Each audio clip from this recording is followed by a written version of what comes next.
இனி இவர்கள் வங்கி கணக்கிலும் ரூபாய் 1000 தமிழக அரசின் புதிய அறிவிப்பு. இனி இவர்கள் வங்கி கணக்கிலும் ரூபாய் 1000 தமிழக அரசின் புதிய அறிவிப்பு ஒன்று வெளியாகியுள்ளது. ஆளும் திமுக அரசு தமிழக மகளிர்களுக்கு பல புதிய திட்டங்களை தீட்டி அவற்றை தொடர்ந்து செயல்படுத்தி வருகிறது. அதில் இலவச கட்டணமில்லா பேருந்து வசதி, பெண்களின் மாத சம்பளத்தில் குறிப்பிட்ட தொகையை சேமிக்க மிக உதவியாக இருந்து வருகிறது. அது மட்டுமில்லாமல் கலைஞரின் அவர்களின் பெயரால் குடும்ப தலைவிகள் அனைவருக்கும் மாதந்தோறும் ரூபாய் 1000 வழங்கப்படுகிறது. இதனால் தங்களது வாழ்க்கை தரம் குறிப்பிட்ட அளவில் உயர்ந்துள்ளது என பெண்கள் கூறுகின்றனர். ஆனால் இந்த திட்டம் ஒரு சில மகளிருக்கு சரியாக சென்று சேரவில்லை என்று பரவலாக பேசப்பட்டது.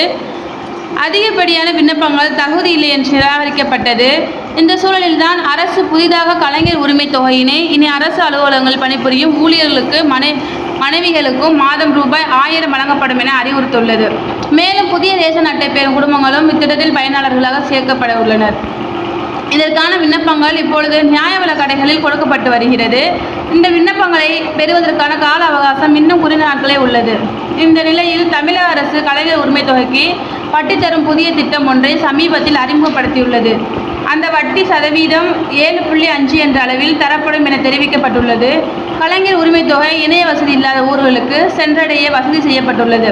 அந்த வகையில் நீலகிரி போன்ற மலைப்பிரதேசங்களில் இருக்கும் மக்களுக்கு கூட்டுறவு வங்கியில் கணக்குகள் தொடங்கி அவர்களுக்கு பணம் வழங்கப்பட்டு வருகிறது. மேலும் தபால் முறை மூலமும் பணம் விநியோகிக்கப்படுகிறது.